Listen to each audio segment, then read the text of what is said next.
Welcome, everyone. Today is June 3rd, 2020.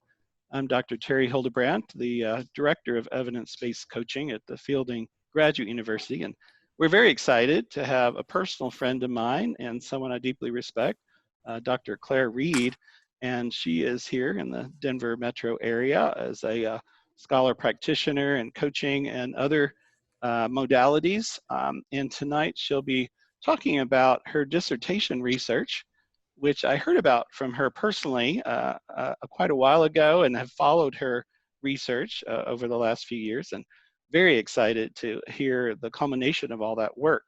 And her title of her talk tonight is Catching the Feeling, the Effects of Implicit Emotion on Team Synergy. So Claire, I'm going to turn it over to you, and we look forward to hearing your presentation. Thank you. And I just need to make one little clarification. Some of this is some of my dissertation work and some of it is not. So it's a composite, if that's okay. Absolutely. So, thank you for that clarification. Thank you. So I'm Dr. Claire Reed, and I'm really excited to be here. And thank you all for coming to hear what I have to say tonight. And I'm so honored to be presenting at Fielding's Community of Practice. And I am so thankful to Dr. Terry Hildebrandt for giving me this opportunity. So tonight we're going to be talking about implicit emotion, and specifically I'm going to go over some emotion basics, not much, just a little tiny bit, and then looking at what we call emotion schema, and then what happens with emotional contagion and how that gets entrained into behavioral and into behaviors in the team environment, and then looking at the implications of that for social contagion, both within the team itself and in the wider group. As Terry said, the title of my presentation is Catching the Feeling, the Effects of Implicit Emotion on Team Synergy. And talking about emotion, so we evolved to being hunter-gatherers, and we evolved to be cooperative beings as well. And some researchers suggest that language evolved from our need to express emotion and to get our needs met. In the early days of our human history, we had to rely on each other, and we had to trust, and trust was an important component. And so maybe I had to leave my kids with someone so I could go gather berries, or maybe I needed to find out what happened to my mate. So I had to trust to do that, as well as to do many other things. Nature only cared and cares about two things: that we survive and that we reproduce. And maybe it's vice versa, that we reproduce and survive long enough to ensure our offspring's survival. Uh-oh.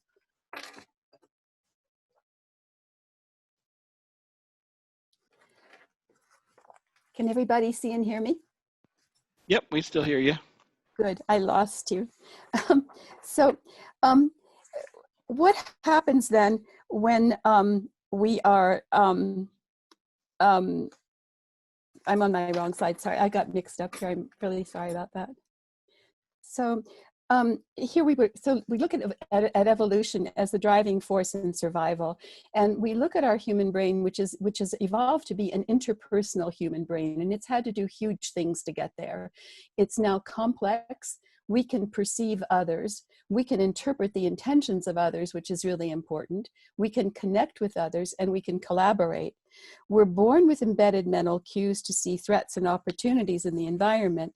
And these trigger specific emotions that lead to specific results, as well as specific sets of subprograms that were and are useful for solving problems in ancestral environments as well as today, although today they can sometimes be really problematic.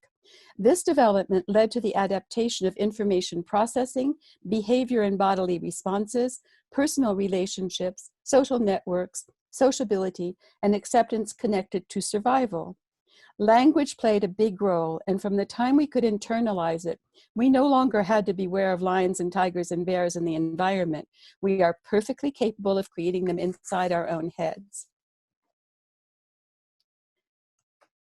So, very important to our behaviors and important to learning in general are mirror neurons located in the brain.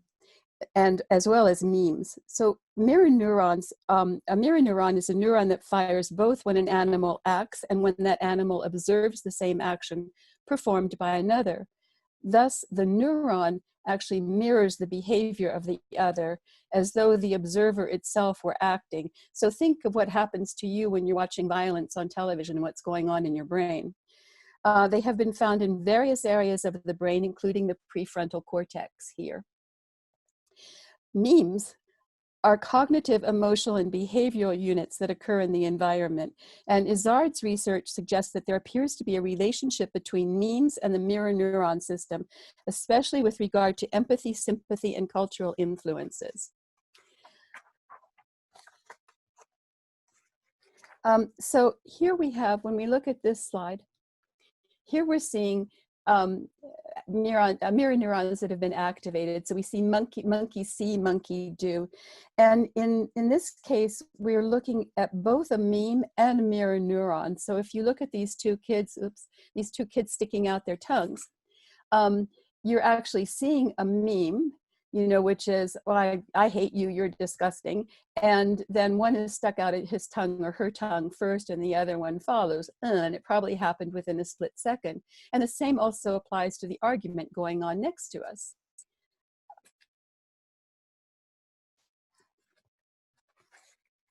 So here we're looking at emotion. So thinking about explicit and implicit emotions. So explicit emotion consists of thoughts, behavior, and emotional experience within conscious awareness. Implicit emotion is activated outside of conscious awareness and influences ongoing thought, behavior, and conscious emotional experience. And we are going to be talking mostly about implicit emotion during this presentation. This next slide is a diagram that was created by Judith Glaser in her work on conversational IQ, God rest her soul. And she found that we react to another person within 0.7 seconds of meeting them. So this means that within those 0.7 seconds, we know if we feel we can trust this person or not. If we can, then our brains and our bodies will release oxytocin, maybe some serotonin, maybe some dopamine, depending on the situation, and all is good. So if you look at this diagram, you can see in the area of trust where the brain waves are absolutely in sync with each other down here, and everything is flowing smoothly between one person and the other. On the other hand, and when things are flowing smoothly, then you see that there can be wisdom and integrity. They're able to come together and plan and strategize. They can feel empathy and compassion for each other and can have foresight and insight.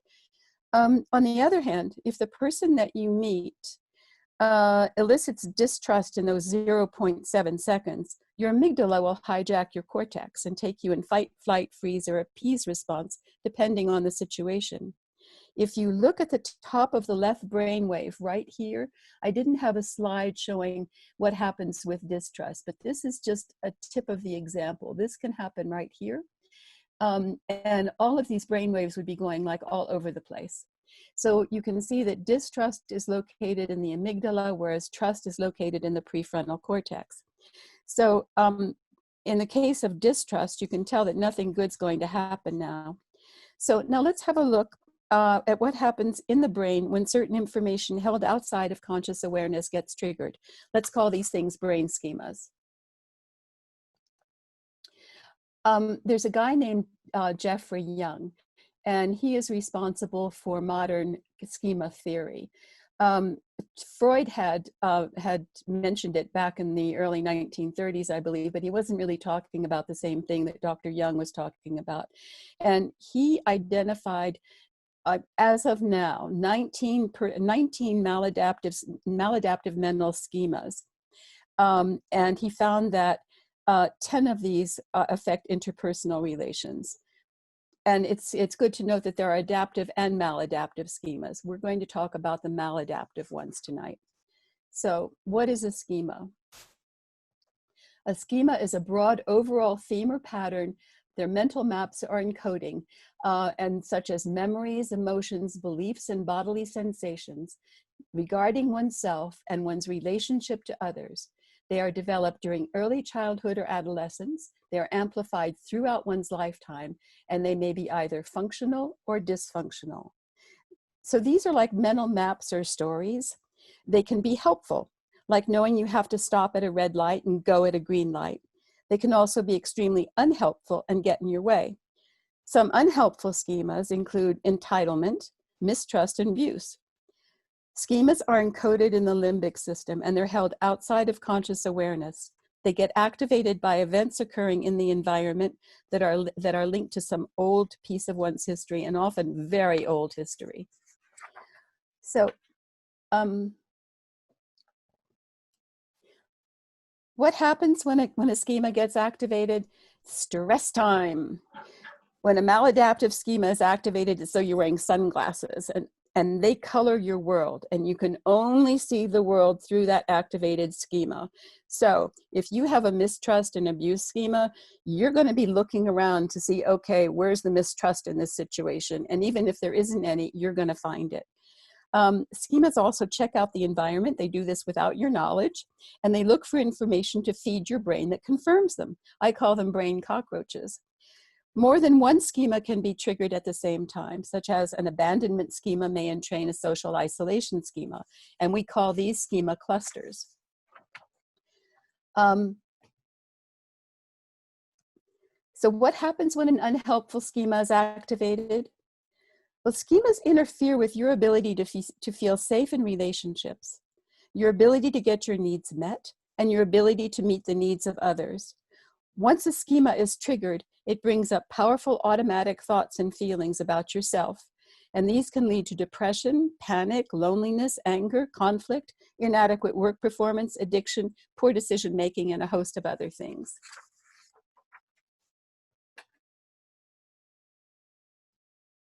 So what is the schema activation process? Look at this poor guy. So something happened in his environment. So a trigger shows up in the environment. And so say you have an unrelenting high standards and hypercriticalness schema. And this one's really nasty because you would apply it not only to yourself, setting these impossible benchmarks that you could never meet, but you would also set it for other people, which makes it really nasty. And maybe, so say you have one of these, and maybe you feel that someone on your team's not performing up to your standards. So physical sensation occurs. It could be in the back of your neck, your shoulders, your throat, somewhere in your heart area, your stomach, wherever. Each person is different.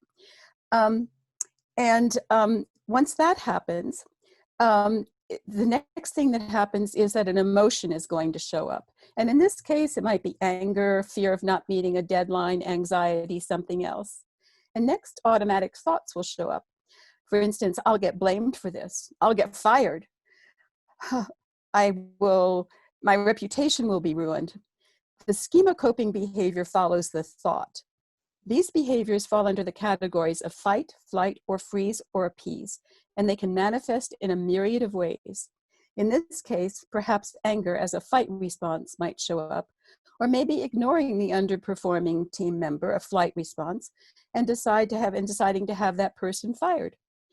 Triggered schemas are emotionally painful, and the schema behaviors themselves are always in the service of relieving the schema pain. Keep remembering that schemas and their triggers are always held outside of conscious awareness. The physical sensations, the emotions, and the triggered thoughts are part of the schema itself. The behaviors are mechanisms for avoiding the emotional pain. When a schema follows its course, you may be thinking that you are rational, but you are not. You're being driven by your limbic system, which uses very old and very often inaccurate information. Schemas get activated in 0.3 seconds, and they can stay activated until the trigger is deactivated. And think of situations where there's domestic abuse. Schemas like that can stay activated for a very, very, very long time. One of the ones that I love the best is the entitlement schema. And this one you can see on the street all the time. So you're on the highway, and you're driving along, and all of a sudden this person swerves in front of you and wants your space. And you might honk, or you might have some reaction. And this person all of a sudden is angry. He's calling you or she's calling you all these other names and waving a fist and whatever. And so in that case, with an entitlement schema, you definitely do not want to approach that person because that person is in his or her limbic system and you don't know what's going to happen. So we all have schemas, every one of us. We don't know our own. We don't know other people's. We don't know what our triggers are. We don't know what triggers other people's. We live, we work, we collaborate, we play together. And so let me ask you, how often do triggered schemas get in your way, and what happens in a team? And you can put your answers in the chat box if you would like.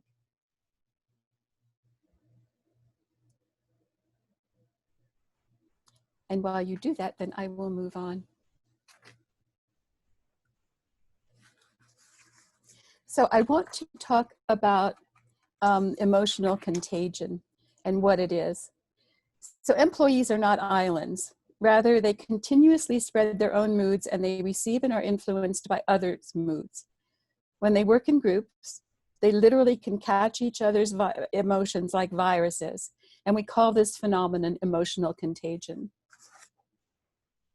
How do we catch it? Remember those pesky mirror neurons? Mirror neurons represent a distinctive class of neuron. Monkey see, monkey do. We pick up emotions from each other.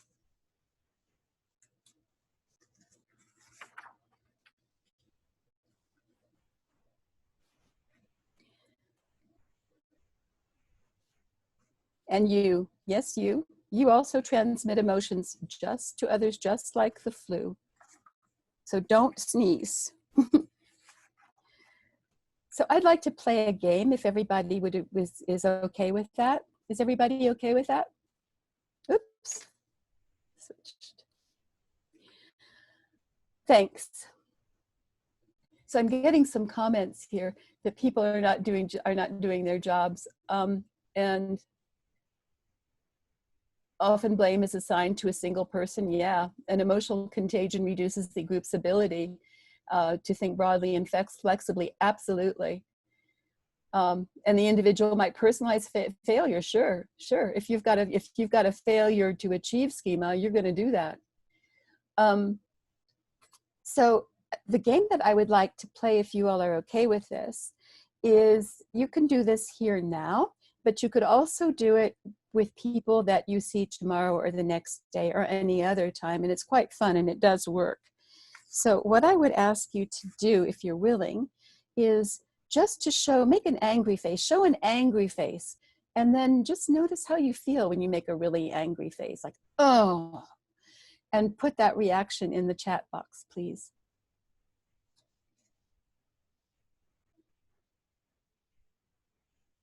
Yeah, tight stomach. Tense, yeah. Oops. And now I'm going to ask you, concerned, hothead, grumpy, yeah. Now I'm going to ask you to show a sad face and notice how you feel. And put that in the chat box. Yeah. Yeah, low energy, heavy, down, not fun. And what happens when you show a scared face and notice how you feel? Carolyn feels comparatively relaxed. That's great. And if you show us a scared face, like, ah, I know Kat does really good scared faces. Maybe she'll do one. Panicky, startled, alert, tight, yeah, all those things. And the next one is a disgusted face, yuck. And in the chat box.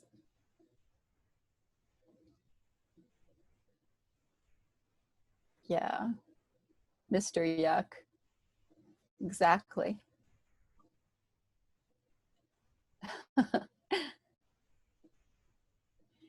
Closed off, huh, interesting.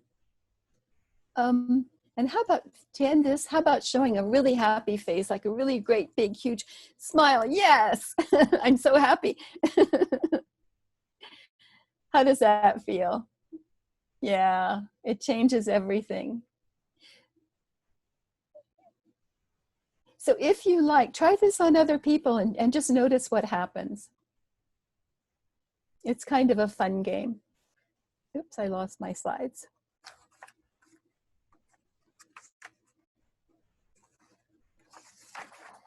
So the next thing that I wanted to look at was back here, and I'm sorry, I'm having trouble with the Apple mouse. It doesn't respond the way I want it to. So what happens with leaders? So research shows that a person's emotions are more contagious the more power he or she is perceived as having. So when we say the leader sets the culture, it's really true. Did you ever hear someone in the office say about the quote unquote boss, he or she is in a really bad mood today?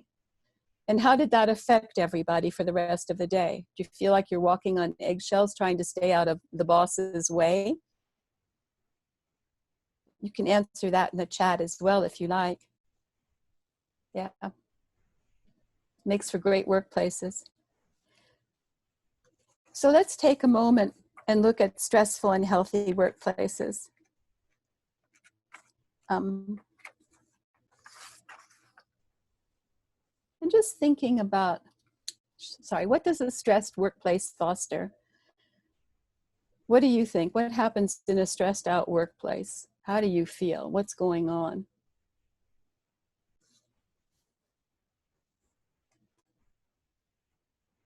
Yeah. Sorry about that. Didn't mean to make Anthony feel uncomfortable. Paralyzed, yeah. Going to freeze response. More stress, anxious. Not getting things done, hard. We don't want to come to work, yeah. And on the contrary, so when you think about a stressed workplace, you can see that people are feeling anxious, they're feeling, stressed out, people are afraid, they may be fatigued, unhappy, stuck, anxious, paralyzed, all of those things. And what's happening is that we're seeing cortisol, adrenaline, epinephrine, and the catecholamines flowing in everybody's systems. And that's eliciting states of psychological danger, of distrust, of withholding, of passive-aggressive behavior, lack of collaboration, fear of sharing, anxiety, and I can go on and on. So what happens with a healthy workplace? How do you feel in this workplace? Oops. In this workplace.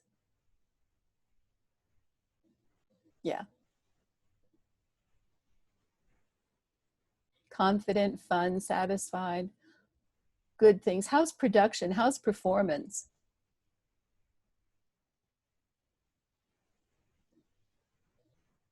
Yeah. Good collaboration.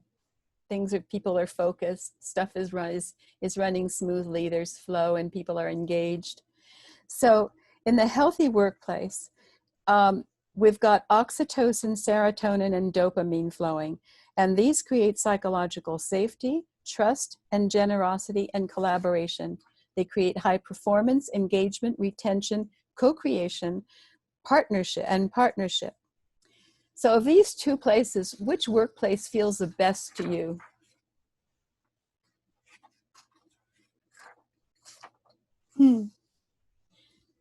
I wonder if anybody would say that the stressed out workplace feels best. I've known some people who would prefer being stressed because they think they get more done when they're stressed out than when they're relaxed. I don't know how they're thinking though. What do you think the implications of all of this is on how our organizations are set up and led? It makes a lot of difference.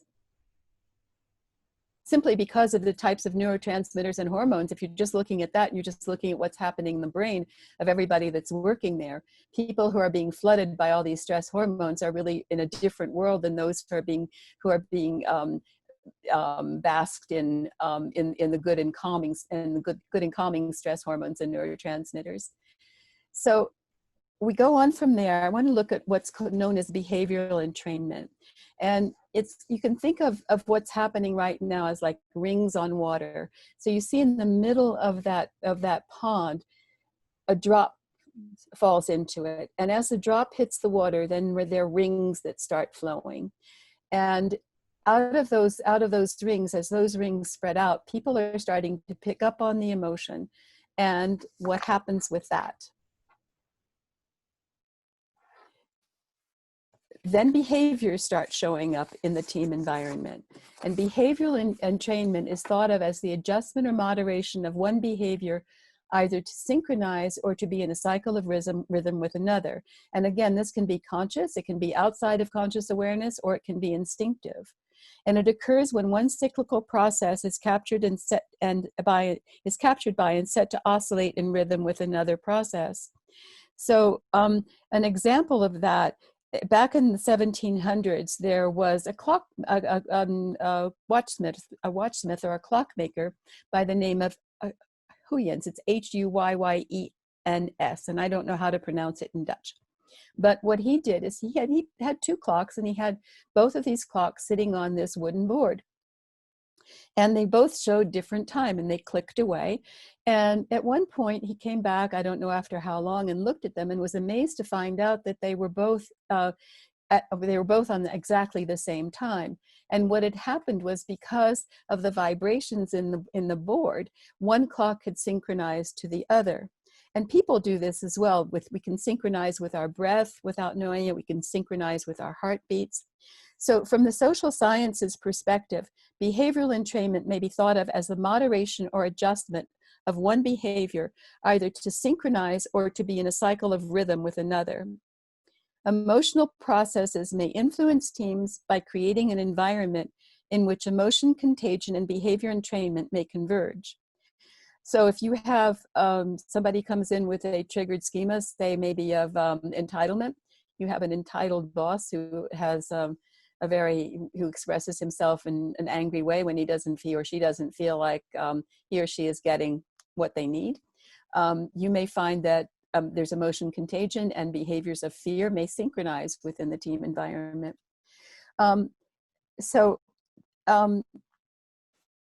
Such entrainment can be influenced by both positive and negative emotions, can impact performance either positively or negatively, depending on the situation. So now let's see what happens in social situations. So we look at the social contagion phenomenon. And I have a very favorite researcher of all researchers, and her name is Sijil Barsad, and she's at the University of Pennsylvania, and she does nothing but focus on emotion, and implicit emotion in particular. And my favorite paper of hers is called The Ripple Effect. And she pointed out that understanding how people share ideas increases knowledge of a group's dynamics. And this may be important, but there needs to be more. Teams are becoming more and more prevalent, and organizations are beginning to realize that the shared social processes of a group, the way in which members share emotions and how these emotions are transformed into group behaviors, need to be taken into account. Shared social processes can serve as a conduit for a variety of group interactions and dynamics that are important to getting work done. Think of happy hour, or the once a week meeting where everybody gets together just to catch up on what's going on. They can range from specific affective states, so for instance, group jealousy or envy, to more diffuse states such as pleasant or unpleasant group moods. Referred to as social contagion, it's defined as the spread of emotion or behavior from one crowd or group participant to another. One person serves as a stimulus for another's imitating the behavior. And it's thought that neuroses can be spread through a community or group by suggestion, gossip, and imitation. What do these emotional and behavioral sharing processes look like within your team dynamics? So please, if you will, go ahead and put your thoughts in the chat.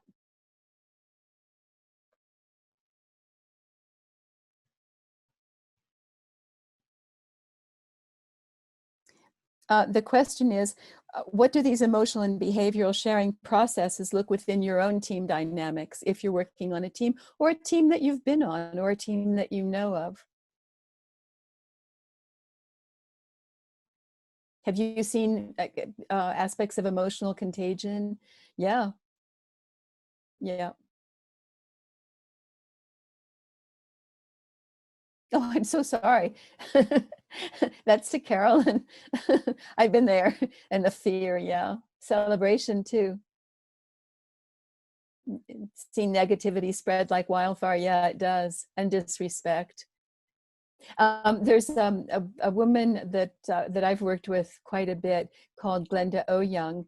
And she works with a lot with systems in organizations, and she talks about butterflies, and she talks about negative butterflies. So these things like gossip, insinuations, you know, get loose in the environment and they fly around, and then they begin to multiply very, very quickly. And like suspicion, disconnect, apathy, team toxicity, all of those things can be put under the heading of butterflies.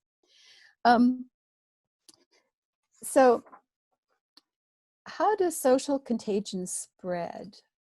Well, do you remember those pesky mirror neurons and the memes? So think about the current protests or the meme of the face mask. We have a brand new meme in our culture, the face mask. So as we've seen, people bring moods, emotions, memories, they bring all their stories, and they bring emotional intelligence into the group, which combines it all to form a group's affective culture. Research shows that people seek out work groups composed of similar others with respect to emotion. Organizations and work groups choose to bring on people with similar emotional profiles, and those members who are most unlike the rest of the group are the most likely to turn over. And an example of that in my own life was, I remember when I was working for a consulting firm in Vermont, and we started off being quite small. I think there might have been 18 of us. And our president always asked us to interview every single new hire. And the question was, does this first person fit our culture? So we didn't really worry about that question for a while, but eventually we did. And we asked ourselves, so what is our culture exactly here? And we looked around and we found out that every single one of us, including our founder and president, was an introvert, and extroverts had no chance of getting hired. So that being said, a few years later, we had grown a lot. We had a new vice president, and he believed in assessments, and he particularly believed in the Myers-Briggs. So he informed us one day that we were all going to take the Myers-Briggs, and he didn't want to see a single introvert in this firm. And so what happened was I had been doing my master's in clinical psychology, and I was right in the middle of studying assessments, and we'd been taking the Myers-Briggs apart. So I did a training on the Myers-Briggs, and everybody learned how to be an extrovert, and there was not a single introvert left in the firm. And it worked out very well, actually, for everybody. So I was just wondering if anybody else has had experiences like this. Then again, you can use the chat if you like.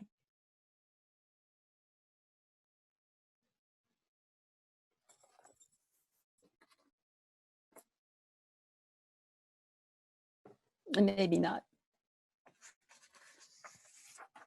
So what about emotional intelligence in all of this? So we can say that being emotionally intelligent involves being actively able to identify, understand, process, and influence one's own emotions and those of others to guide feeling, thinking, and action. However, two researchers, Joseph Chiroch and John Blackledge, distinguish between emotional intelligence and emotionally intelligent behavior. In their thinking, emotional intelligence refers to the potential to process and deal with emotions, whereas emotionally intelligent behavior refers to how effectively people actually behave in the presence of emotions and emotionally charged thoughts. Emotionally unintelligent behavior occurs when emotions get in the way of effective action. And emotionally intelligent behavior occurs when emotions facilitate such action. So such behaviors on the individual level may then be transferred to the group in the form of implicit emotional contagion. Thus, we could say that emotionally unintelligent behavior can occur when a maladaptive schema is activated or triggered. So we've talked about schemas, behaviors, and now we have psychological flexibility. So if we give participants the knowledge of their own individual and unhelpful mental schemas, and I've done this actually, they're triggered, and then they're triggered schema coping behaviors. Showing them ways to become mindful of their triggering processes may lead them to be receptive to training and methods, allowing them to manage these emotional states, increase psychological flexibility, and thus give them options to make behavioral choices more helpful to strengthening team dynamics, and gives them the opportunity also, based on this knowledge of themselves, to design a team container which can contain means for regulating behavior. And especially if everybody is willing to share what the behaviors are and when these show up, people can actually mentor each other and watch out for each other. So is this a new world order coming? We've looked at emotion schemas, emotion contagion, and behavior entrainment in the team context. But what does this mean in a future where people are choosing to work from home or to be members of virtual teams or global virtual teams, as is more and more the case? Will the same parameters apply? Will emotions get triggered in the same way? Perhaps yes, and perhaps no. Being in a team meeting held in virtual space from the safe place of my own home is very different from being in a team meeting in physical space. For example, if I feel unhelpful emotions bubbling off, I can turn off the screen and mute myself. But what does this do to the team environment? If I do this frequently enough, will I be seen as an outsider, a lurker, a non-team player? And what about the rising generations and their very different work-life needs? A lot of research is currently being done on issues of performance in virtual teams, and especially in global virtual teams, as these become more and more prevalent. 3 areas of concern here are culture, communication, and conflict. They are complex and vital to team shared identity and performance, and most urgently so in a post-COVID-19 world where we don't yet know how the future of work will play out.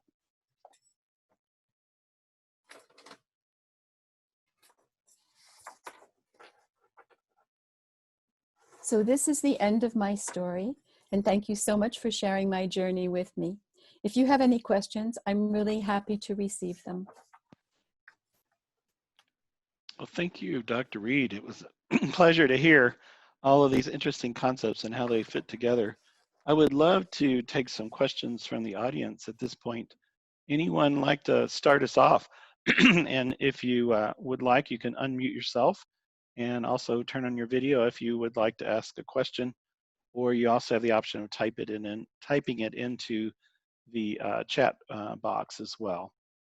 And while we're getting folks warmed up, I do have one question. You know, one of your slides just a couple of slides ago talked about common schemas that come up in a workplace, and if you can identify them, you can mentor each other. So I was really fascinated by that. Is that similar to team ground rules, or is it something a little more individualistic, like I get triggered when this happens, or these are some of the things that are, you know, bring our team down? I would love to hear an example of how that might work to mentor each other in a team environment. Yeah, so in the work that I've done, in doing schema assessments for people and letting people know what their individual schemas are, as well as their coping behaviors, their assessments for that as well. Then in certain team, team team building programs, if it's, especially if it's for especially if it's for monitoring behavior or sharing behaviors, people can actually design the behaviors that are acceptable to the team and the behaviors that are not acceptable, those that they want to encourage and those that they want to discourage. And I found in teams that I have worked with that people have been very willing to do this. They're designing their own team charter. And as a part of that, they're coming up with a program for monitoring behaviors and knowing what those behaviors are. Yeah, that works. Was that your question, Terry, and did I answer it? I think so. What would be a good example of one of those pro-social behaviors a team might design? As a pro-social behavior would be willing to share, willing to notice when somebody else has too much work and ask them if they can help, or coming up to somebody and say, gee, I see you're doing a really great job. That's absolutely wonderful. You know, and those bring people closer together within the workforce, or within the team environment. So like helping each other, sharing positive feedback, those are quite powerful. What would be a maladaptive one that you might want to point out? Oh, somebody who would have a mistrust and abuse schema. and one person could do something that was perfectly innocent, but in that schema makeup, this matches, what the schema history is. And so all of a sudden this person is feeling like that something has been done to him or her, and flies off the handle. Could be with anger. If it was a fight response, if this person was more into, a freeze response, they might just go away and shut down, and not talk to the other person forever and not share it. That's an example. Or an entitlement one, Yeah, that makes sense. I hate you because you got the promotion and I was entitled to it, would be an example of that.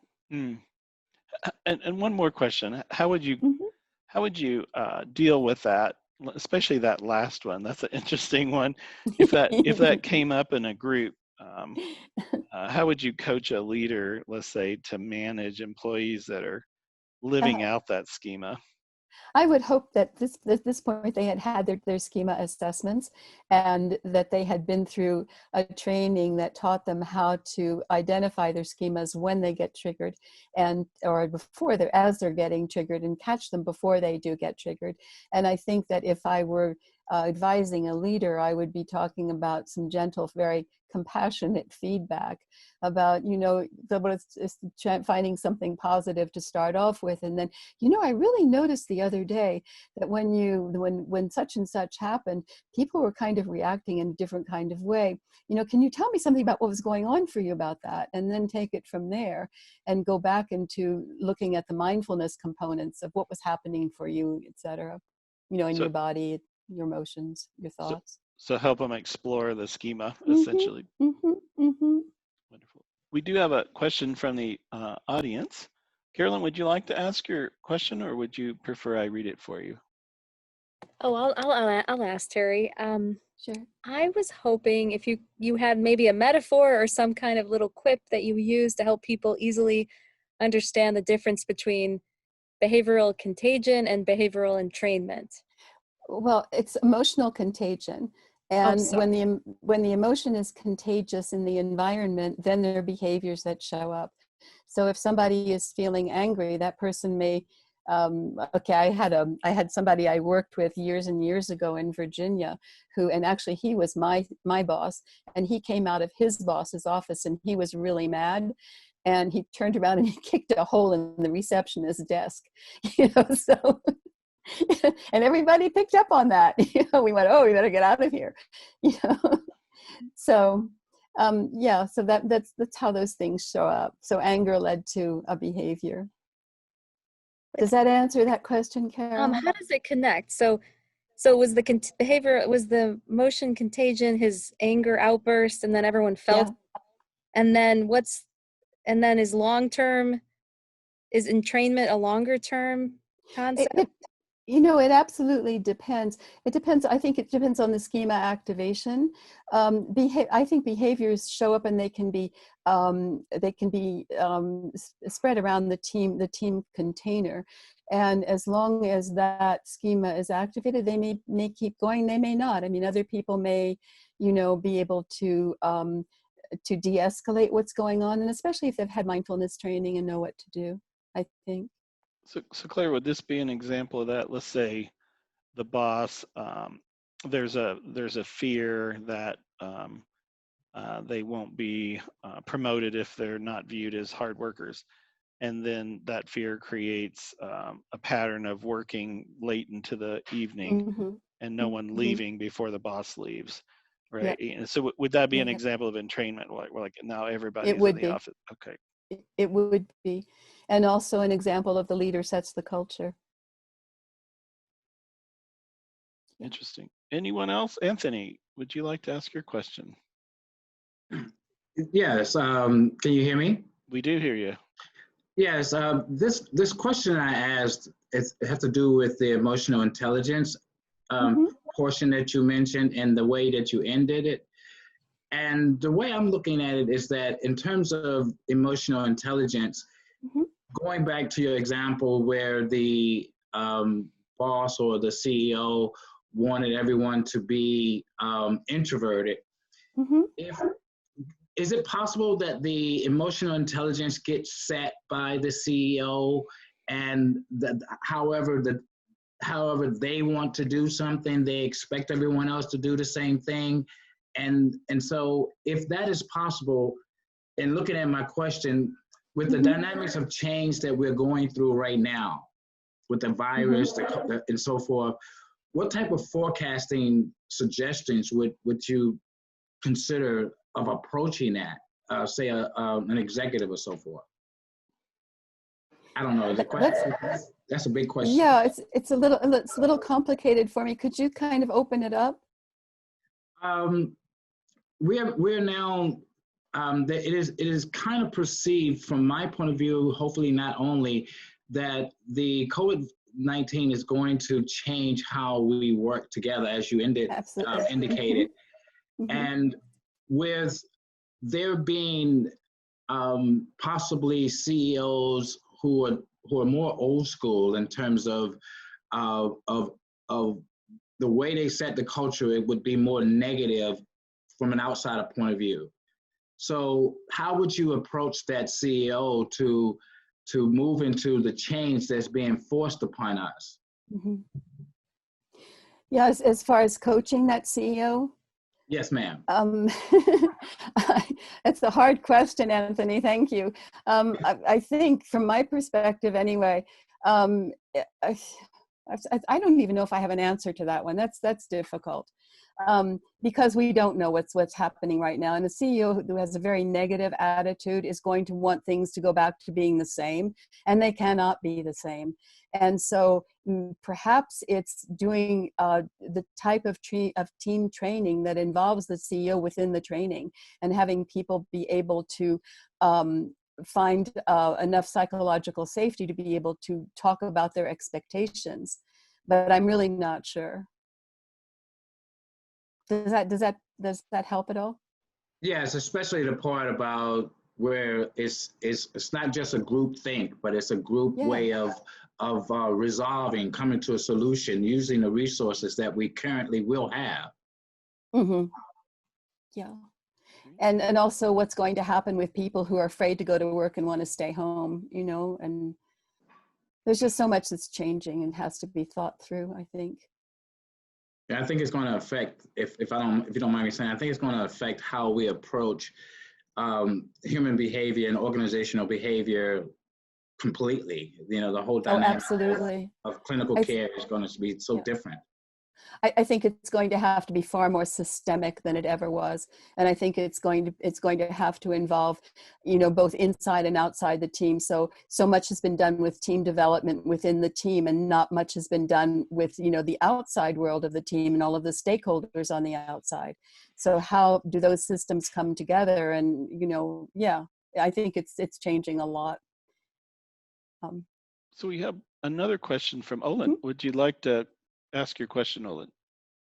Sure. Hi, Claire. Thanks for your presentation. That was great. Yeah, just I know it's kind of a big question, but I'm wondering. I'm thinking about competition but this idea of psychological safety is popular these days, and I think it's important. I think it's important to reflect on that and think about what that means, especially at an organizational level. I like what you had to say about trust versus distrust, and I was thinking, in terms of organizations and the understanding of roles and how that's communicated, as far as like helping to create maybe an equal or fair playing field. But I just was wondering if you had any suggestions as to, or maybe some experiences or examples from your own work in terms of, helping organizations. How do you, because those seem to be maybe at face value they could be opposed in the sense, depending on the nature of the environment. So I don't know if that's clarifying or muddying, but I guess maybe a bit of both, but this sense of building this idea of building a sense of psychological safety is so absolutely important. And I don't know, it's I think in a way making people aware of what happens when you are not in a situation where people feel psychologically safe. And the difference is, although as somebody brought up, there are some CEOs who feel like you have to have a climate of fear to get things done, and God knows I've worked in them. But as we're moving forward, and if you're looking at working with group by group by group to be able to create that sense of sharing and of shared purpose and identity and trust. So maybe starting with the C-suite group and going on down, in having each group build its own team charter, for self-governance. And I think more and more organizations are starting to become aware of this and open to it. And I think the faster we go, the easier that's going to be. Maybe reaching the 100th monkey there. I dream of a world with really flat organizations and teams that really resonate. So Lynn, Thanks. Would you like to ask your question?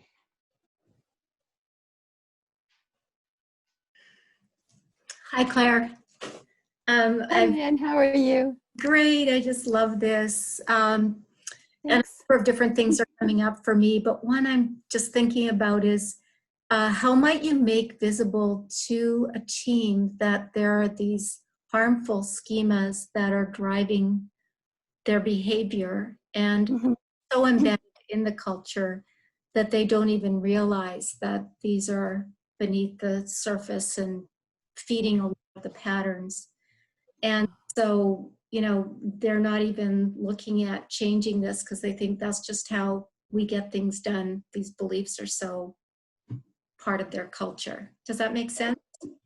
That makes sense, but I would absolutely hope that if somebody asked me to come in to work with them, they'd kind of gotten the idea that maybe something isn't working in this culture, and at that point being able to help people to know, because once people know their own, and this has been my experience, they can pick them up within other people's behavior and within the behavior of the system and say, aha, that's entitlement, or aha, that's somebody's feeling abandoned, or that's a social isolation thing happening, or whatever it is. And once those are recognized, then be able to, if it's possible, I hope so anyway, if I'd worked with them, I would hope it would be able to approach each other on those subjects. And maybe, drop by drop, changing that team culture would be my thought. It seemed to me there need to be some level of pain that's starting to make this unravel.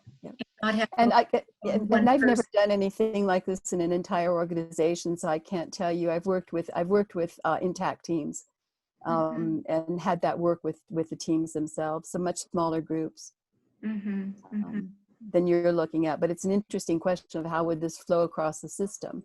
And from my own training, if you can train the executive team, the top team to begin with, and you have them on board, then you can affect huge change with it. But if you don't, then that's more difficult. And I've seen that happen too, where I was allowed to work with one team but not allowed to work with everybody. And then people aren't speaking the same language, and then that doesn't work. So but yeah. Thank you. Yeah, I'm just thinking of a team where all that stuff got them to where they are, but then grow, it becomes less sustainable. Yeah. I'm also thinking of your aversive leaders. Yeah. It's a great dissertation. I loved it. Oh, thank you. This is great. Thanks so much. Thank you.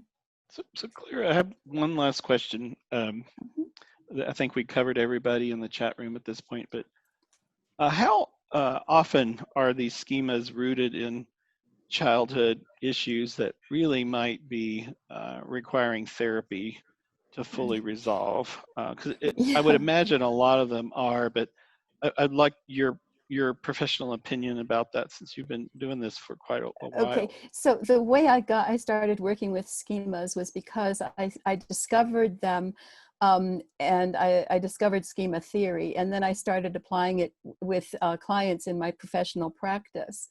And noticing that they were working with individuals, and then started doing it with couples, and it was working really well. And then I thought, well, this also should be done in the workplace, because we all have schemas of one kind at one level or another, but also we need to understand that not everybody has we all have some schema one way or another that might be a bit maladaptive, but if it doesn't cause problems, then it's not a problem.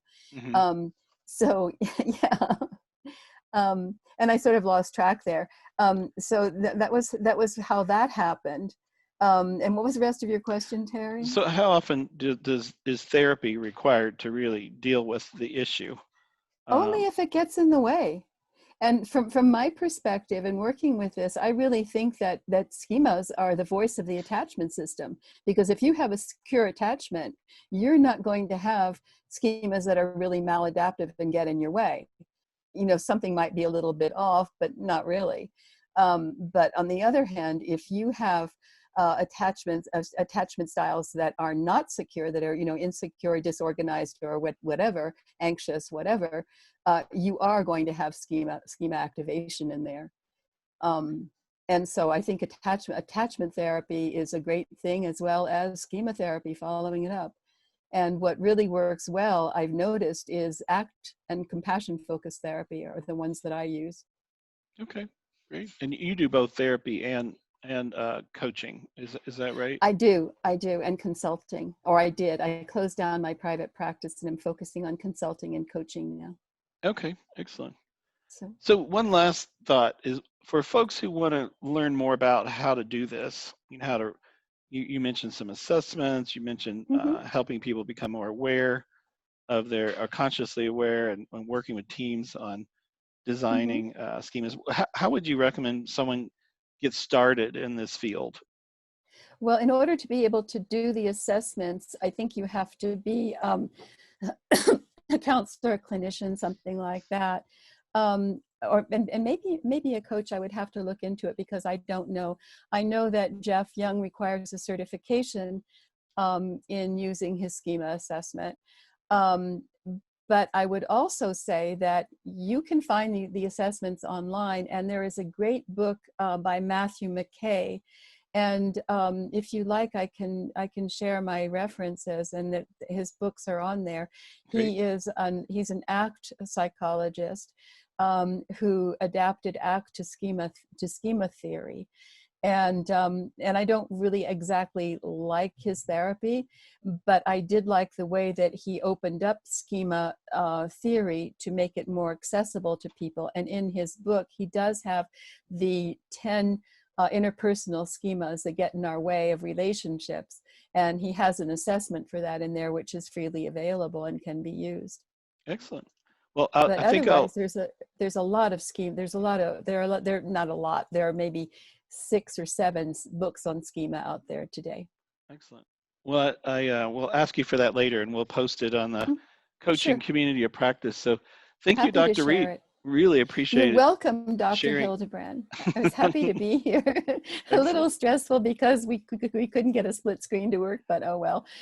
You did a great job, so thank you very much. Thank you. And I appreciate it.